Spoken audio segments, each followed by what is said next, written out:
Je lis dans le livre de Psaumes, au chapitre 34, je lis le verset 6.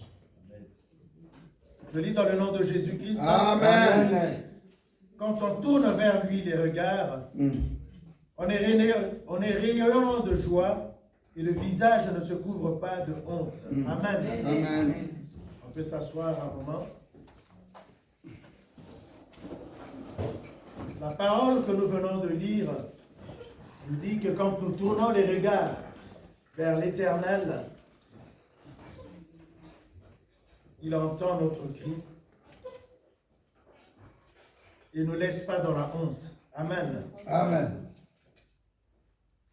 Et que notre regard est rayonnant de joie. Le visage ne se couvre pas de honte. Amen. Amen. Je vais encore lire un autre passage pour à peu près expliquer ce que nous venons de lire. Je suis dans le livre de 1 Samuel, chapitre 29.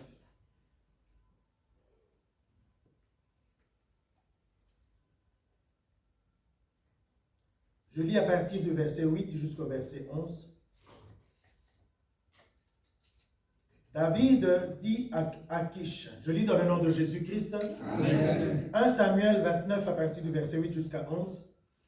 David dit à Akish, mais qu'ai-je fait et qu'as-tu trouvé en ton serviteur depuis que je suis auprès de toi jusqu'à ce jour, pour que je n'aille pas combattre les ennemis de mon Seigneur le roi?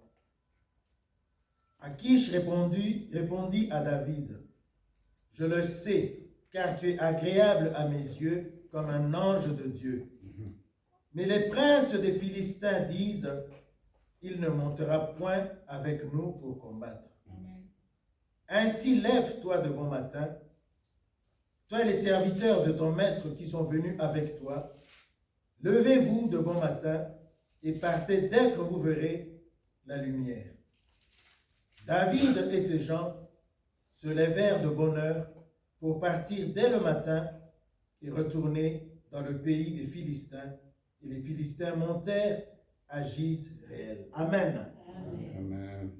Ici, nous avons la vie du roi David. À un moment donné, il est allé combattre.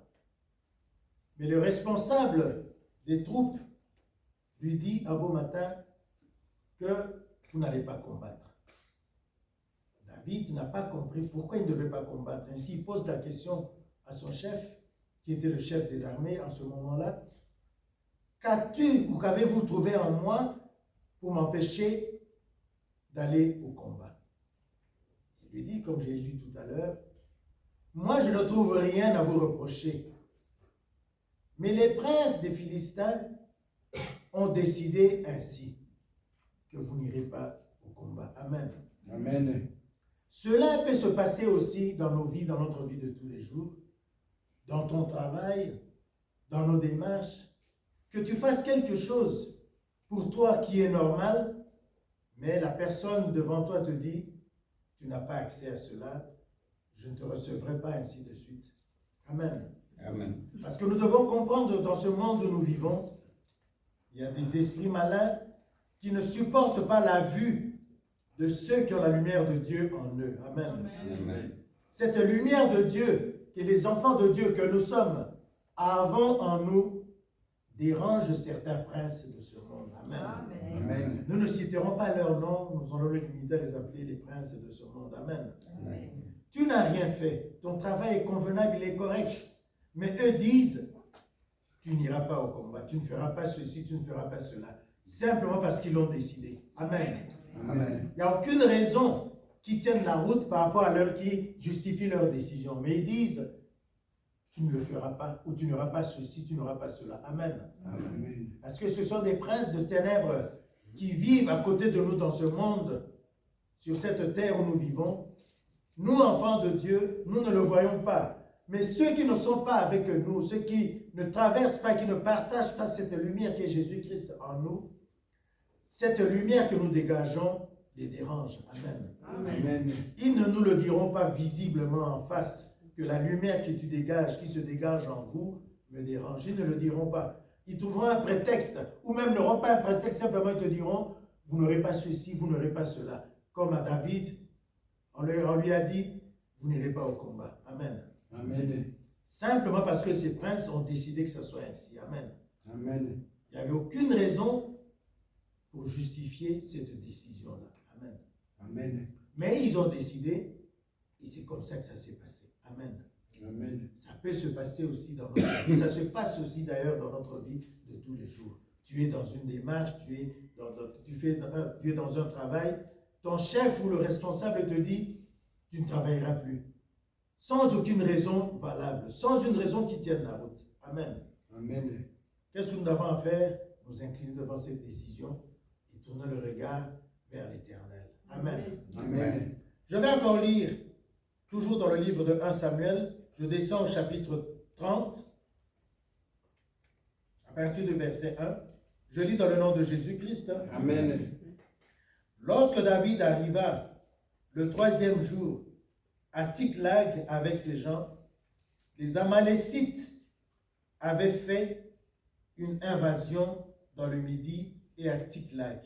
Ils avaient détruit et brûlé Tsiklag. Après avoir fait prisonniers les femmes de tous ceux qui s'y trouvaient, petits et grands, ils n'avaient tué personne, mais ils avaient tout emmené et s'étaient remis en route. David et ses gens arrivèrent à la ville, et voici, elles étaient brûlées, et leurs femmes, leurs fils et leurs filles étaient emmenés captifs. Alors David et le peuple qui était avec lui élevèrent la voix et pleurèrent jusqu'à ce qu'ils n'eussent plus la force de pleurer. Amen. Amen. De un, David a été empêché d'aller combattre. De deux, il retourne dans sa ville d'où il venait. Il trouve que ces deux femmes, les femmes de ces gens, leurs fils, leurs filles, étaient capturés, la ville était brûlée. Amen. Amen. Ajoutez à cela le fait qu'il avait déjà été empêché d'aller combattre, ces femmes, ces enfants, les filles, les femmes de ces agents, de ces soldats étaient emprisonnés, la ville était brûlée. Comprenez? Ça arrive aussi, ça peut nous arriver. Qu'est-ce qu'ils ont fait? Ils se sont mis à pleurer jusqu'à perdre la force de pleurer. Amen. Amen. Mais ils ne se sont pas limités là, bien-aimés. Amen. Amen. Le verset 7 nous dit, il dit au sacrificateur Abiatar, fils d'Achimélec, apporte-moi donc l'éphod. Abiatar apporta l'éphod à David, et David consulta l'Éternel en disant, poursuivrai-je cette troupe? L'atteindrai-je? L'Éternel lui répondit, poursuis, car tu atteindras et tu délivreras. Et David se mit en marche, lui et les 600 hommes qui étaient avec lui. Ils arrivèrent au torrent de Bésor, où s'arrêtèrent ceux qui étaient restés en arrière. David continua de la poursuite avec 400 hommes. 200 hommes s'arrêtèrent, trop fatigués, pour passer le torrent de Bésor. Amen. Amen. Ils trouvèrent dans les champs un homme égyptien qu'ils conduisirent auprès de David. Ils lui firent manger du pain et boire de l'eau. Amen. Amen. Nous voyons ici que David, après avoir pleuré, il a pris une décision. Amen. Parce que dans les pleurs, il n'allait pas trouver la décision. Il n'avait pas trouvé de solution. Amen. Amen. C'est comme nous, quand quelque chose nous arrive. Oui, nous sommes des êtres humains comme David, c'était un autre humain comme toi et moi, comme vous et moi. Mais ces problèmes l'ont tellement affligé qu'il a pleuré. C'est normal, c'est humain. Quand c'est trop et que trop est trop, ça peut nous arriver de pleurer. C'est l'expression de nos regrets, de notre souffrance. Mais il ne s'est pas arrêté à pleurer. Il a fini par prendre une décision. C'est ce que nous devons aussi faire un jour. Quand les problèmes nous assaillent, que nous ne voyons pas de solution, nous ne savons plus quoi faire, il faut prendre une décision. Quelle est cette décision? Tourner son regard vers l'Éternel et prier Dieu. Amen. Amen. Il faut prier Dieu. Parce que c'est Dieu qui a le pouvoir et qui a la capacité de nous apporter la solution. Amen. Amen. Retournons dans le livre de Psaumes au chapitre 34. Qu'est-ce que la parole de Dieu nous dit? La parole de Dieu nous dit au livre des Psaumes, chapitre 34, au verset 20, il nous dit, le malheur atteint souvent le juste, mais l'Éternel l'en délivre toujours. Il y a deux verbes auxquels nous devons faire très attention. Il y a souvent et toujours. Amen. Amen. Ce sont deux phrases, deux verbes qui ne veulent pas dire la même chose. Amen. Amen. C'est très important ces deux verbes-là. Et ce n'est pas pour rien qu'ils ont été mis dans ce verset. Souvent et toujours. Toujours veut dire tout le temps, que tu le veuilles ou non. Ce problème t'atteindra. Amen. Amen. Amen. Souvent veut dire de temps en temps. Peut-être sur 5 jours de la semaine, pendant 3 jours tu seras atteint. Mais les 2 autres jours, le malheur ne t'atteindra pas. Amen. Amen. Mais quand il s'agit de toujours, ça veut dire que de lundi à dimanche, l'Éternel sera avec toi. Amen. Amen pour te délivrer. Amen. Amen. C'est ainsi que nous devons comprendre que quand nous inclinons devant l'Éternel et que nous implorons sa grâce, il nous écoute et il réagit. Comme le dit ce verset, le malheur atteint souvent le juste. Qui était le juste dans cette histoire? Quand nous avons commencé la lecture de l'histoire de David, quand on lui a empêché de combattre, il était juste. Son chef n'avait rien à lui reprocher. C'est comme toi, un jour, un malheur peut t'arriver où tu te reproches de rien, mais ce malheur est arrivé. Amen. Amen. Tu te reproches de rien, personne ne te reproche de quoi que ce soit, mais un malheur est arrivé. Mais puisqu'il t'est arrivé, il faut t'en sortir. Quelle est la seule moyen de s'en sortir? C'est s'incliner vers l'Éternel et chercher la face de l'Éternel. Car la solution ne peut venir que de l'Éternel. La solution ne peut venir de personne d'autre. Amen. Amen. Amen. Pourquoi la solution ne viendrait que de l'Éternel et de personne d'autre? Parce que c'est lui qui est l'auteur de la vie. Cette vie Amen. que nous chérissons tant. Cette vie qui nous a permis de vivre. Amen. Amen. Prenons le livre de Jean 1, le verset 1. Jean chapitre 1, verset 1. Nous reviendrons plus tard à l'histoire de David. Je crois que tout le monde connaît ce verset. Mais des fois, on n'y attache pas tellement d'importance. Mais c'est très important ce verset. Amen. Je lis dans le nom de Jésus-Christ. Amen. Jean 1, verset 1 et 2. Je lis dans le nom de Jésus-Christ. Amen. Au commencement était la parole. Et la parole était avec Dieu. Et la parole était Dieu. Elle était au commencement avec Dieu. Amen. Amen. Qu'est-ce qui était au commencement avec Dieu? C'est la parole qui est au commencement avec Dieu. Le verset 1 nous dit, la parole était avec Dieu. Ensuite, il nous dit, et la parole était Dieu. Amen. Amen. Nous allons plus loin au verset 14, il nous dit, et la parole a été faite chair, et elle a habité parmi nous, pleine de grâce et de vérité, et nous avons contemplé sa gloire, une gloire comme la gloire du Fils unique venu du Père. Amen. Amen. De qui nous parle-t-on dans ce passage? Qui est cette parole qui s'était faite chair? Amen. Amen. Cette parole qui s'était faite chair, cette parole qui est au commencement avec Dieu, cette parole qui était Dieu. Alléluia. Amen. C'est Jésus-Christ. Amen. Au commencement, c'est-à-dire au début de toute chose, quand toute chose a commencé, c'était la parole. Ça veut dire que quand toute chose avait commencé, Jésus était déjà là. Amen. Amen. Parce qu'il est la parole de Dieu qui s'était faite chair. Amen. Si vous comprenez bien l'expression de cette phrase, la parole a été faite chair. Qui a fait que cette parole devienne chair? Amen. Amen. Qui a fait que cette parole devienne chair? Amen. C'est cette même parole qui avait la capacité, le pouvoir, la puissance de se transformer en chair.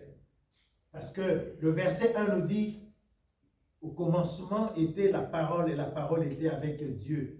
Et la parole était Dieu. La parole était Jésus-Christ. Il est la parole de Dieu qui s'était faite chair. Amen. Il est le chemin, il est la vérité, il est la vie. Au commencement, il était avec la parole. Au commencement, il était la parole. Elle s'est faite chair. Donc cette parole-là qui s'était faite chair, c'est auprès d'elle que nous irons nous incliner, nous demander, nous pleurer pour qu'il nous apporte la solution. Cette parole, c'est Jésus-Christ. Amen. Amen. Roi des rois, le Seigneur des seigneurs. Amen. Amen. Tout ça pour nous expliquer que David avait compris que la solution ne viendrait pas de lui. La solution ne viendrait pas de ses pleurs, mais la solution viendrait de l'Éternel des armées. Amen. Prenons le livre d'Ecclésiaste. Nous allons encore lire quelque chose là-bas.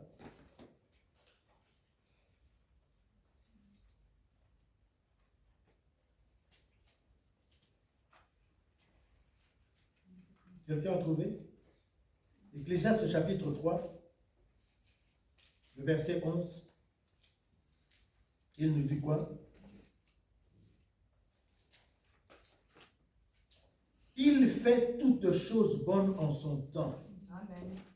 Même il a mis dans leur cœur la pensée de l'éternité, bien que l'homme ne puisse pas saisir l'œuvre que Dieu fait du commencement jusqu'à la fin. Amen. Amen. Ça veut dire quoi? Ça veut dire que Dieu, quand nous implorons sa grâce, quand nous sommes dans des difficultés, dans des problèmes, et que nous l'implorons, la solution, la réponse ne viendrait pas autant que nous voudrons, autant que nous voulons. Amen. Amen. Nous devons comprendre que, comme vient de le dire ce verset que je viens de lire, Dieu donne la réponse à nos prières, à nos préoccupations en son temps. Amen. Amen. Autant que lui a décidé. Amen. Amen. Nous pouvons voir que le temps que Dieu met à répondre à nos prières, à nos préoccupations, peut être long. Amen. Amen. Mais il est Dieu. Amen. Il sait exactement ce qu'il fait. Il peut te répondre à la seconde qui suit. Mais il sait que s'il te répond à la seconde qui suit, à la seconde d'après, tu vas le renier. Amen. Amen. Il veut d'abord te faire comprendre, nous faire comprendre la douleur qu'il y a quand nous traversons des difficultés. Comprendre que cette difficulté, nous ne la méritons pas. Comprendre que la seule façon de sortir de cette difficulté, c'est de s'adresser à Dieu et attendre la réponse de Dieu, la solution que Dieu peut nous apporter. Et cette réponse-là, Dieu nous l'apporte en son temps. Le temps de Dieu est toujours un temps meilleur. Amen. Amen. Amen. Amen. Le temps de Dieu est le temps meilleur. Amen. Parce qu'il est celui qui a décidé. Ce n'est pas nous qui avons décidé d'être sur cette terre et de vivre. C'est lui qui nous a donné la vie. Amen. C'est lui qui a permis à nos parents de s'unir et de nous fabriquer. Excusez l'expression, si nous pouvons le prendre comme ça. Ce n'est pas par notre force, ce n'est pas par notre propre volonté que nous sommes sur cette terre, que nous sommes là, ici, dimanche, devant notre Dieu. Amen. Amen. Je dis devant notre Dieu parce que sa parole, cette même parole nous dit que là où 2 ou 3 sont réunis en son nom, il est là. Amen. Amen. Donc nous devons croire à cette parole, car quelque part aussi il nous dit que cette parole de Dieu, quand elle sort de la bouche de l'Éternel, ne rentre pas auprès de lui sans accomplir ce pourquoi il a été annoncé. Amen. Amen. Cette parole nous dit, quand 2 ou 3 sont réunis au nom de l'Éternel, il est là. Nous sommes plus de 2 en ce lieu, nous sommes réunis dans le nom de l'Éternel, Amen. pour élever le nom de l'Éternel. Donc nous devons croire que l'Éternel est au milieu de nous. Amen. Puisqu'il est au milieu de nous, il nous a permis d'être là. Bien aimés, nous devons comprendre une chose pour avancer lentement et comprendre ce que nous sommes en train de partager. Nous ne venons pas à l'église pour faire plaisir au pasteur Jean-Lambert, ni à papa Antoine, ni à moi, ni à mon frère, ni à ma soeur, qui que ce soit. Nous venons à l'église pour apprendre la parole de Dieu. Amen. Parce que Dieu voudrait que chaque homme, chaque âme qu'il a acquis au prix du sang de son Fils puisse apprendre sa parole, connaître cette parole. Quand nous allons à l'école, en première année, pour passer en deuxième année, il faut passer des examens. Quand nous réussissons les examens, nous passons en deuxième, dire que vous êtes aptes, que nous sommes aptes à passer en deuxième année primaire. Ça veut dire que les matières que nous avons reçues en première année, nous les avons maîtrisées, nous pouvons alors passer en deuxième, ainsi de suite jusqu'à la fin des études. Amen. Amen. C'est pour cette raison que nous venons à l'église. Amen. Pour notre propre instruction, pour apprendre la parole de Dieu, pour que cette parole de Dieu prenne place dans nos cœurs, dans nos vies, pour que cette parole conduise nos vies, et non pas que nos vies conduisent la parole de Dieu. Non. Nous venons à l'église pour écouter la parole de Dieu, pour apprendre cette parole, pour que cette parole prenne place dans nos vies. Amen. Et que cette parole soit le reflet de l'amour de Dieu dans nos vies. Amen. Amen. Nous avons vu dans la vie de David, qui avait été empêché d'aller au combat. De deux, il retourne dans sa ville natale, il trouve que ses épouses, les épouses de ses soldats, leurs fils, leurs filles, étaient capturés, la ville était brûlée. Amen. Il avait déjà un chagrin. Il trouve encore un autre chagrin qui s'ajoutait à celui qu'il avait avant. Amen. Amen. Étant un être humain comme vous et moi, il a pleuré, ce qui est normal. On ne peut pas lui empêcher de pleurer. Je ne peux pas empêcher à mon frère et à ma soeur qui traversent des difficultés de pleurer. Amen. Je le dis toujours, le pasteur me l'a rappelé dimanche dernier. Quand j'ai perdu mon fils de 19 ans, j'avais pleuré pendant des heures et des heures. Amen. Amen. Parce que je devais exprimer ma douleur. Amen. Amen. J'ai pleuré jusqu'à baver. Mais à un moment donné, l'Esprit de Dieu m'a dit stop. Et dès ce jour-là, je n'ai plus pleuré. Amen. Ni pendant les obsèques, ni après. Amen. J'ai pleuré une année après. Le jour de son anniversaire, l'année d'après, alors j'ai pleuré. Mais pendant la cérémonie, jusqu'à la fin de la cérémonie, je n'ai plus pleuré. Parce que l'Esprit de Dieu était en moi et j'avais tourné mon regard vers lui. Je n'avais pas un rond. Je devais finir mes congés. Le lendemain, le 15, je devais reprendre le travail et le 15, lui mourait. Amen. Amen. Je devais faire quoi? Continuer à pleurer. Les policiers étaient là pour faire leur enquête ou je devais continuer. J'ai fixé mon regard vers l'Éternel et il a pourvu. Cet enfant a été enterré dans de très bonnes conditions parce que j'avais mis mon espoir en l'Éternel. Amen. Le roi David avait compris cela, qu'en pleurant, la solution ne viendrait pas.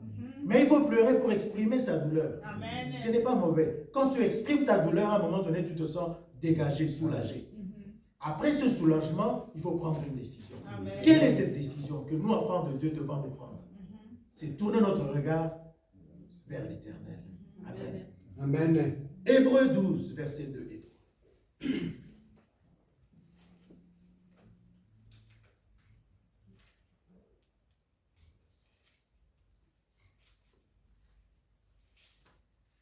Je lis dans le nom de Jésus-Christ. Amen.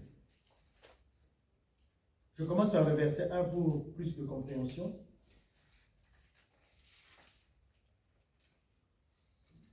Hébreux 12, je lis dans le nom de Jésus, c'est à partir de verset 1.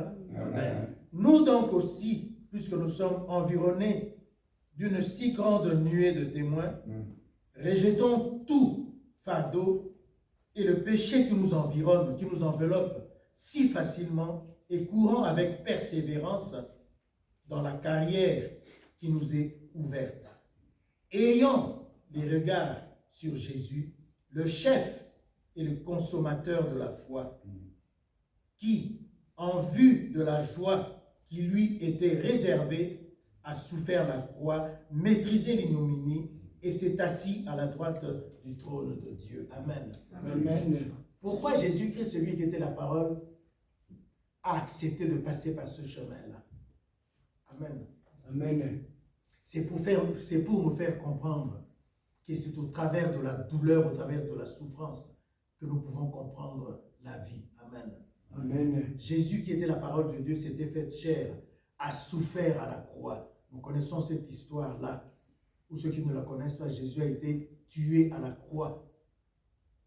À cette époque-là, Jésus avait été la première personne à être cloué à la croix. Parce qu'à cette époque, les gens n'étaient pas cloués à la croix. Ils étaient liés. Leurs mains étaient liées à la croix. Mais Jésus était le premier à être cloué. Donc ils ont fait des clous pour percer sa chair sur le bois. Il a été percé, il est mort à la croix. Pour que vous et moi soyons sauvés, pour que vous et moi aujourd'hui puissions écouter cette parole-là. Il a souffert. Parce que vous voyez ici, quelque chose lui avait été promis. Non seulement promis, mais réservé. Amen. C'est comme vous et moi. Dieu a réservé quelque chose pour nous. Mais pour que nous puissions obtenir cela, ce que Dieu a réservé pour nous, nous devons traverser des difficultés. Amen. Amen. Certaines difficultés qui nous arrivent, Dieu le permet pour nous former. Pas simplement nous faire souffrir, mais pour nous former. Nous former à la douleur, à la souffrance. Amen. Parce que quelqu'un qui est déjà passé par la souffrance, même si notre souffrance s'ajoute à cette souffrance, puisqu'il a déjà souffert, il aura la capacité de supporter cette souffrance. On revient encore à l'histoire de David, qui déjà avait été empêché d'aller combattre. Il trouve encore que ses femmes, ses fils, ses filles étaient enlevés. Ajouter la première douleur, la deuxième douleur à la première, il s'est mis à pleurer, mais il a supporté cette douleur parce qu'il avait déjà souffert avant. Ce n'est pas de même souffrance, mais il avait déjà souffert avant. Il savait déjà ce que c'était que de souffrir, surtout quand on n'a rien fait et qu'on est accusé de quelque chose qu'on n'a pas fait. Ça fait très mal, bien-aimé. Amen. Jésus a été cloué, mis à la croix, à la place des brigands. Les hommes de cette époque ont préféré que les brigands soient libérés et que Jésus qui était innocent, ils le savaient qu'il était innocent, ont préféré que Jésus soit mis à la croix. Ils ont dit, nous acceptons son sang, que son sang coule sur nous, que les conséquences de son sang viennent sur notre vie. Amen. Ils n'ont pas mesuré la portée de leur phrase. Amen, de ce qu'ils disaient. Amen. Mais Jésus, du fait que quelque chose lui était réservé, une gloire lui avait été réservée, a accepté cette souffrance. Il a accepté cette douleur.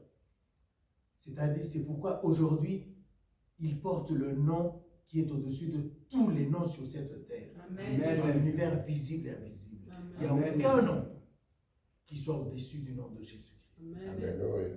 Nous écoutons certains témoignages des gens qui ont vécu dans les systèmes, dans les sectes, des histoires, machin, que ce nom-là crée la frayeur, ce nom-là fait bouger Amen. ce domaine-là. Amen. Amen. Nous, peut-être, puisque nous trouvons que nous avons l'habitude de croire que ce nom est normal, ce n'est pas un nom normal, c'est un nom puissant. Amen. Amen. C'est un nom qui nous a été donné afin que devant ce nom, tout genou fléchisse. Amen. Tout veut dire tout. C'est comme je l'ai dit tout à l'heure dans la version, nous avons lu dans 34, Psaume 34, verset 20. Le malheur atteint souvent le juste, mais l'Éternel en délivre toujours. Amen. Tout genou fléchit toujours devant Jésus. Amen. Que ce genou le veuille ou non, il fléchit devant Jésus. Amen. Amen. 1 Pierre 2, versets 1 à 5. Nous allons lire plusieurs versets aujourd'hui. Je vais essayer d'avancer un peu. Amen. Amen. Pour comprendre ce que c'est que Jésus-Christ, ce que Jésus peut faire dans nos vies, ce qu'il peut faire pour nous et ce qu'il est pour nous. Je lis dans le nom de Jésus-Christ. Amen. 1 Pierre 2 à partir de verset 1. Rejetant donc toute malice et toute ruse, la dissimulation, l'envie et toute médisance, désirez comme des enfants nouveau-nés le lait spirituel et pur, afin que par lui vous croissiez par le salut, si vous avez goûté que le Seigneur est bon. Approchez-vous donc de lui, pierre vivante, rejetée par les hommes, mais choisie et précieuse devant Dieu. Et vous-même, comme des pierres vivantes, édifiez-vous pour former une maison spirituelle, un saint sacerdoce, afin d'offrir des victimes spirituelles agréables à Dieu par Jésus-Christ. Amen. Amen. Qu'est-ce que nous dit ce verset, ces versets? Jésus n'a pas seulement été choisi, amen, Amen. mais il était précieux pour Dieu. Amen. Amen. Le verset 4 nous dit, approchez-vous donc, approchez-vous de lui. Pierre, nous, la pierre vivante, c'est nous, la pierre vivante. Pierre vivante, rejetée par les hommes, mais choisie et précieuse pour Dieu. Amen. Amen. Jésus était la pierre vivante que nous, les hommes, avions rejetée. Mais Dieu l'avait choisi. C'est lui que Dieu avait choisi. Et pour Dieu, il était précieux. Amen. Donc Amen. cette pierre qui était Jésus-Christ, cette pierre vivante, était précieuse pour Dieu. Nous venons de lire dans l'autre verset que quelque chose était préparé pour lui. Amen. Amen. Quelque chose attendait qu'il vienne le chercher. Cette gloire qu'il ne peut partager avec personne aujourd'hui. Amen. Cette gloire, cette puissance qu'il y a dans son nom, ce nom devant lequel tout genou sur cette terre, dans les cieux, sur la terre, sous la terre, sous la mer fléchit. Amen. Amen. Parce que des fois, nous ne comprenons pas ce que c'est que d'être Jésus-Christ, ce que c'est que Jésus-Christ. Pour nous, c'est quelque chose, c'est quelqu'un de précieux, de puissant, de merveilleux, que nous devons chérir. Amen. Amen. Les difficultés, tant que nous vivrons sur cette terre, ils vont nous arriver. Le psaume 104 nous le dit. Les difficultés viendront. Même si nous sommes dans le droit, nous n'avons rien fait de mal. Les malheurs peuvent toujours nous arriver. Mais l'Éternel nous en délivrera toujours. Qu'importe le temps. Tournons vers notre regard vers le consommateur de la foi. Amen. Le consommateur de la foi, ce n'est pas toi et moi, ce n'est pas notre pasteur. Le consommateur de la foi, c'est Jésus-Christ. Amen. Les pasteurs sont là pour nous conduire, pour nous expliquer ce que c'est que ce consommateur de la foi, pour comprendre qui il est, pour s'approcher de lui sans crainte, mais avec foi. Amen. Amen. Amen. La foi, c'est la démonstration des choses, les choses que nous espérons, que nous ne voyons pas de nos yeux. Mais nous espérons qu'elles vont arriver. Nous devons nous attacher à ça. Nous n'avons rien vu. Nous ne voyons rien. Mais au fond de nous, nous espérons que ces choses-là vont arriver. Amen. Amen. Tant que nous n'espérons pas, elles ne vont pas arriver. Nous devons aspirer et croire que ces choses-là vont arriver. Ainsi, elles vont arriver. Amen. Parce que ce n'est pas par notre propre volonté, mais c'est la volonté de Dieu qui est là pour faire croître notre foi tous les jours de notre vie. Et nous devons demander à Dieu tous les jours de notre vie qu'il puisse faire croître notre foi. Amen. Amen. C'est comme il disait à ses apôtres, si tu as la foi comme un grain de sénévé, dis à cette montagne, éloigne-toi de là, elle s'éloignera. Amen. Cette montagne, ce n'est pas simplement les collines que nous voyons, ça peut être un problème difficile, un problème auquel tu n'as pas de solution. Amen. Mais puisque tu as la foi, tu te dis, ce problème doit s'éloigner de ma vie, doit quitter ma vie. Amen. Amen. Et ce problème obéira. Parce que tu as Jésus en toi. Parce que tu ordonnes à ce problème, à cette difficulté, de s'éloigner de toi, non pas en ton nom, mais dans le nom de Jésus-Christ. Amen. Pourquoi le nom de Jésus-Christ a de l'effet dans notre vie? C'est parce que nous l'avons reçu comme Seigneur et Sauveur de notre vie. Quand nous le recevons comme Seigneur et Sauveur de notre vie, il prend place dans notre vie. Il vit en nous, il est avec nous. Comme il est esprit, nos yeux physiques ne peuvent pas le voir. Mais nous devons croire qu'il est là avec nous, qu'il vit avec nous, qu'il respire avec nous, qu'il réfléchit avec nous. Amen. En cas de problème, tournons notre regard vers lui et il sera là. Il n'est jamais là en retard. Amen. Il ne vient jamais en retard, il est toujours à l'heure. Amen. Amen. Amen. Il a même été là avant l'heure. Parce qu'avant que nous soyons de ce monde, lui, il était déjà là. Amen. Est-ce que vous pouvez comprendre que les rois David, les rois Salomon, les rois Baudouin et tout ce qui s'ensuit sont passés par connaître ce nom-là? Avant que nous ne soyons de ce monde, eux ont écouté parler de ce nom-là. Nous en parlons encore aujourd'hui en 2023. Amen. Amen. Mais les Salomon, les rois David, les pharaons et tout ça là, ont entendu parler de ce nom-là avant que nous ne soyons de ce monde. Amen. Et après que nous ne serons plus de ce monde, ce nom sera toujours. Amen. Amen. Parce que la parole de Dieu nous dit dans 1 Jean 1 qu'au commencement était la parole. La parole était avec Dieu et la parole était Dieu. Amen. Ça dit tout. Donc au commencement, avant que nous ne soyons, on n'était même pas là. Avant que les choses commencent, il était déjà là. Amen. Quand les choses ne seront plus, il sera toujours là. Amen. Amen. Ésaïe 66, verset 2.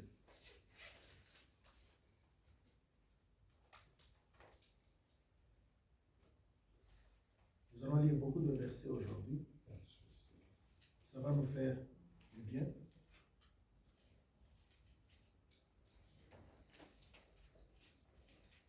Je lis dans le nom de Jésus-Christ. Amen. Toutes ces choses, ma main les a faites, et toutes ont reçu l'existence, dit l'Éternel. Voici sur qui je porterai mes regards, sur celui qui souffre et qui a l'esprit abattu, sur celui qui craint ma parole. Amen. Amen. Quelles sont toutes ces choses dont la parole de Dieu nous parle ici? Les difficultés que nous traversons, les manques d'argent, les maladies, toutes sortes de problèmes que nous pouvons penser ou imaginer ont été créés par Dieu. La main de l'Éternel les a créés. Et l'Éternel leur a donné une existence. Mais c'est l'homme que nous sommes qui en fait un usage compliqué, un usage qui n'a pas été prévu par Dieu. Amen. Amen. Ce n'est pas Dieu qui nous emmène des difficultés, mais c'est l'être humain que nous sommes qui amenons des difficultés à nos compatriotes, à nos êtres, à nos semblables. Amen. Amen. Et Dieu nous rappelle que toutes ces choses, sa main les a créées. Et sa main a donné à ces choses-là une existence. Amen. Et qu'est-ce qui est important ici? Dieu dit, voici sur qui je porterai mes regards. Sur celui qui souffre et qui a l'esprit abattu. Amen. Sur celui qui craint la parole, qui craint ma parole. Je ne suis pas la parole de Dieu, mais nous sommes ici pour écouter la parole de Dieu. Amen. Si nous écoutons la parole de Dieu et que nous laissons à la parole de Dieu une place convenable dans notre cœur, Dieu agira pour nous. Amen. Ce n'est pas moi qui le dis, mais c'est sa parole qui nous le dit. Amen. Amen. Dieu écoute ceux qui ont le cœur abattu, ceux qui sont affligés, ceux qui ont des problèmes, ceux qui ont des difficultés. Quand ils crient vers l'Éternel, l'Éternel écoute leurs cris et il agit. Amen. Amen. Amen. Il écoute et il agit. Parce que l'Éternel n'est pas un homme comme toi et comme vous et moi pour mentir, Amen. ni pour se repentir. Ce qu'il dit, il accomplit. Amen. C'est nous qui passons notre temps à réfléchir, à se dire, mais cette parole a dit ça, mais quand est-ce qu'elle va s'accomplir dans notre vie? Nous avons souvent cette attitude-là de croire que cette parole qui avait été annoncée, quand est-ce qu'elle va s'accomplir dans ma vie? Bien-aimés, retirons de nos pensées ces pensées-là, de se dire, quand est-ce qu'elle va s'accomplir dans ma vie?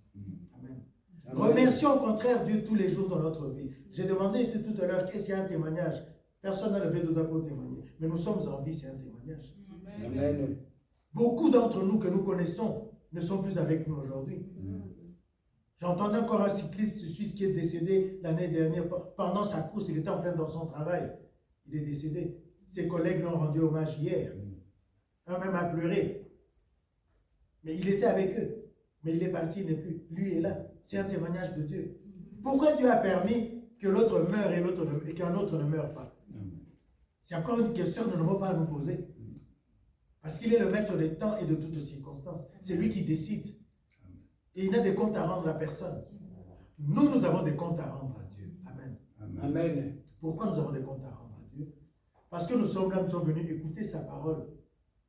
Amen. Amen. Étudier sa parole. Et Dieu sait qu'autant que nous sommes ici, il nous a vus écouter sa parole. Il nous attend au tournant.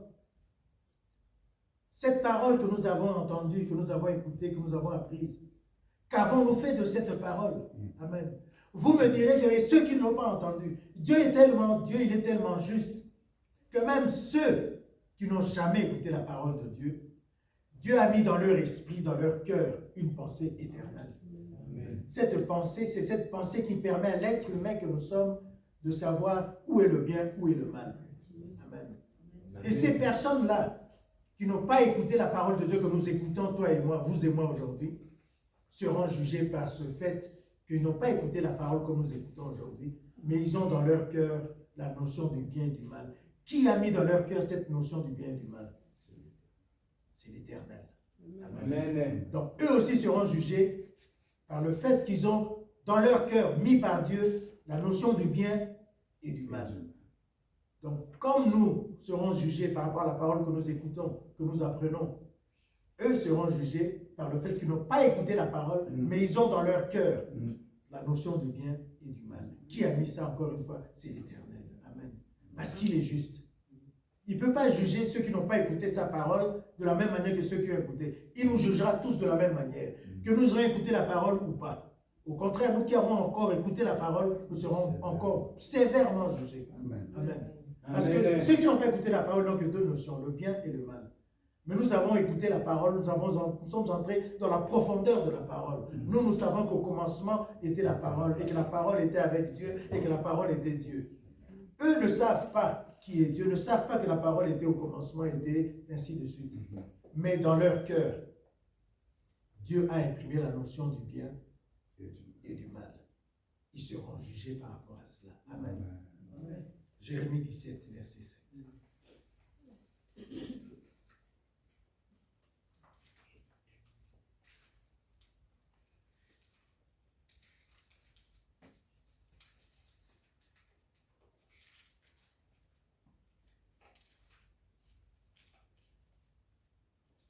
Elle nous dit quoi la parole de Dieu dans Jérémie 17, verset 7?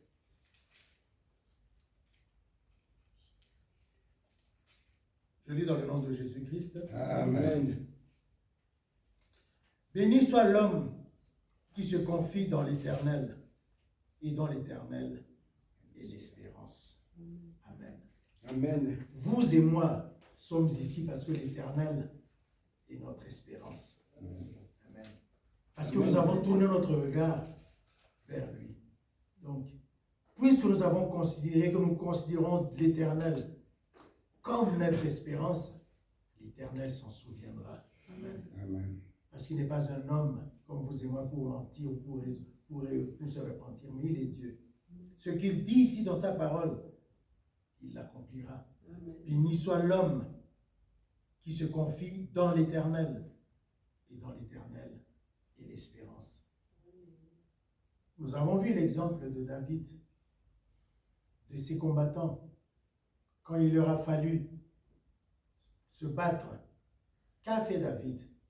Après avoir pleuré, après avoir souffert, après avoir exprimé toute sa souffrance par ses pleurs, il a tourné son regard vers l'Éternel et l'Éternel a agi. Si nous retournons dans le livre de 1 Samuel 30,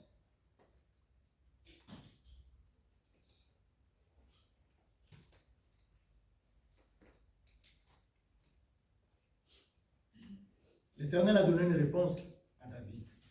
Amen. Amen.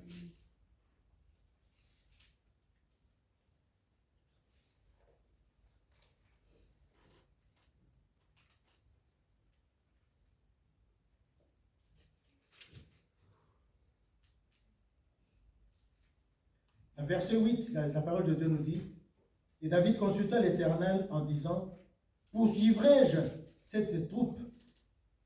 L'atteindrai-je? » L'Éternel lui répondit, « Poursuis, car tu atteindras et tu délivreras. » Amen. Cette réponse était immédiate. Amen. Amen. Parce qu'il y a certaines prières que nous pourrons adresser à l'Éternel qui peuvent recevoir des réponses instantanées. Amen. Amen. Dans du tic au tac, comme avait l'habitude de le dire une maman qui était avec nous, mais qui n'est plus des nôtres aujourd'hui. Parler du tic et tac. Donc tu invoques l'Éternel. Après l'avoir invoqué, à la seconde qui suit, l'Éternel te répond. Amen. Amen. Ici, nous voyons que David avait consulté l'Éternel. C'était son seule espérance, son seul espoir. Et l'Éternel lui a dit, va, poursuis-les. Tu les atteindras et tu les battras. Amen. Amen. C'était l'ordre de l'Éternel. Amen. Si nous allons dans le livre d'Exode au chapitre 23, au verset 22, quelqu'un avait cherché la face de l'Éternel. Et l'Éternel lui a dit, j'enverrai mon ange qui sera avec toi. Mais il faudrait que tu écoutes ce que j'aurai à lui dire. Dès que tu désobéiras, je ne serai plus avec toi. Quand tu seras avec moi, je serai avec toi. Mais quand tu me tourneras le dos, je te tournerai aussi le dos. Nous pouvons lire ça. Exode 23. Je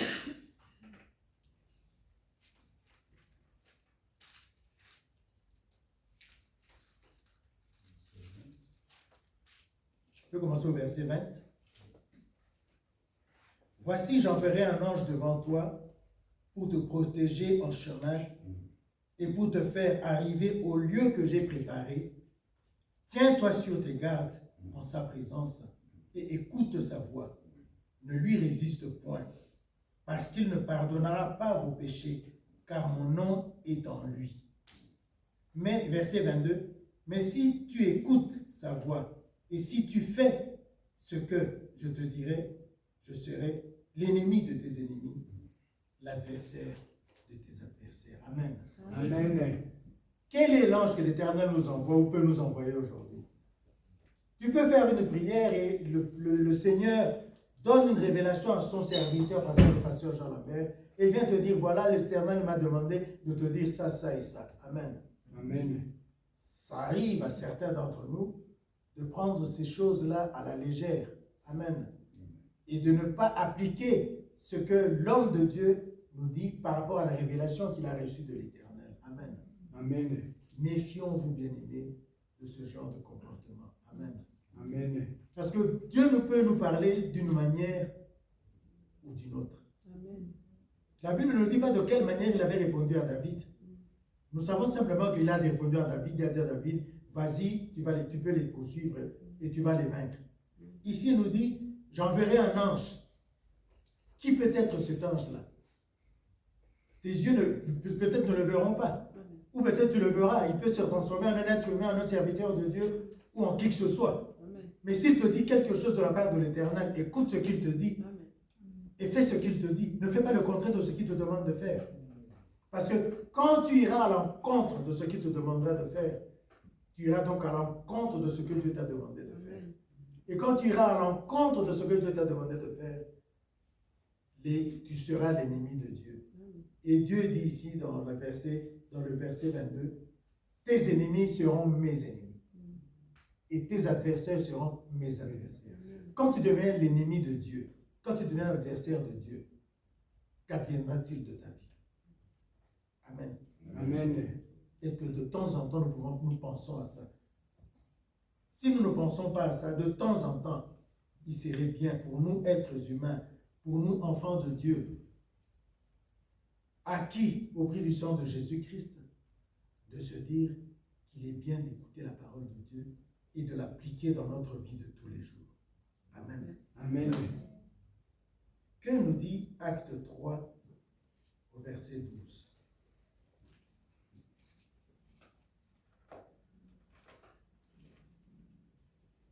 Je lis dans le nom de Jésus-Christ. Amen. Pierre, voyant cela, dit au peuple, hommes israélites, pourquoi vous étonnez-vous de cela? Pourquoi avez-vous les regards fixés sur nous, comme si c'était par notre propre puissance ou par notre piété que nous eussions fait marcher cet homme? Amen. Amen. Pierre et son acolyte avaient trouvé devant le temple un homme qui ne marchait pas, qui leur demandait leur aide. Dans le nom de Jésus-Christ, ils ont permis à cet homme de marcher.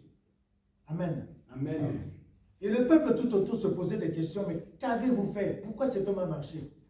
Alors Pierre leur a répondu, ne fixez pas votre regard sur moi. Ce n'est pas moi, mais c'est au nom de Jésus-Christ Amen. que cet homme a marché. Ce Jésus-Christ vous avez rejeté. Cette pierre que les constructeurs avaient rejetée, qui est devenue aujourd'hui la principale de l'angle. Amen. Amen. Quand le pasteur prie pour nous, ou quand un frère prie pour toi, ou prie pour nous, il ne prie pas en son nom, mais c'est dans le nom de Jésus-Christ. Amen. Si un homme qui se conduit convenablement, applique la parole de Dieu correctement dans sa vie de tous les jours, et qu'il prie pour vous, quelque chose doit se passer dans votre vie. Amen. Amen.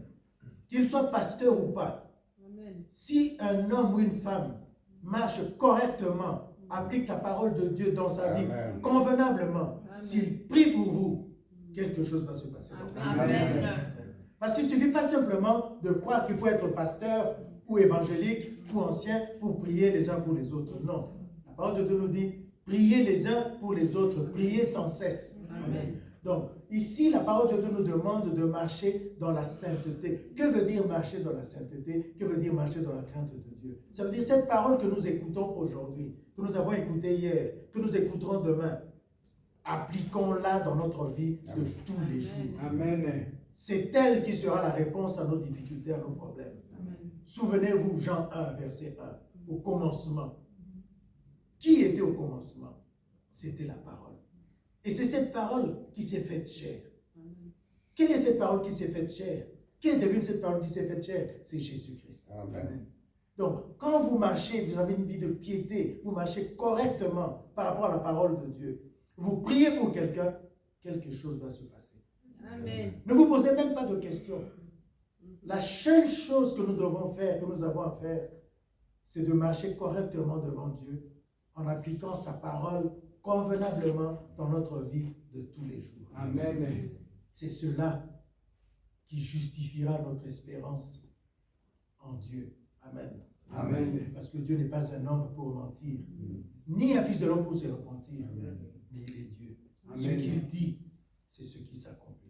Amen. Arrêtons de se dire, de réfléchir, de se dire, mais cette parole m'a dit ceci. Quand est-ce qu'elle va s'accomplir dans ma vie? Ce n'est pas notre problème. Et nous avons lu dans Ecclésiaste 3, verset 11, que Dieu fait toutes choses bonnes en son temps. Amen. Amen. C'est Dieu qui a permis que chacun d'entre nous, comme nous sommes ici, naisse chacun un jour bien défini. Nous sommes tous pas nés le même jour. Pourquoi ça se passe comme ça? Parce que Dieu avait préparé quelque chose pour chacun d'entre nous. Même au sein d'une même famille, tout le monde ne naît pas le même jour. Même les jumeaux ne sortent pas tous les deux en même temps. Ou les triplés, chacun sort à son tour. Amen. Amen. Donc chacun embrasse l'air, ambiant l'air de ce monde, chacun à son tour, selon le programme de Dieu, selon le plan de Dieu. Amen. Donc, bien aimés, les problèmes, tant que nous serons sur cette terre, ils vont arriver. Les difficultés, ils vont arriver. Ils vont arriver. Les pleurs, ça feront partie de nos vies. Mais après les pleurs, après l'expression de nos douleurs, tournons notre regard vers l'Éternel, vers celui qui a créé le ciel et la terre, vers celui qui nous a créés, vous et moi. C'est vers lui que nous devons tourner notre regard, non pas vers les hommes de ce monde, vers les hommes que nous voyons, non. Notre regard, nous devons le tourner vers l'Éternel des armées, vers le Dieu de gloire. Amen. Amen. Que Dieu nous bénisse. Amen.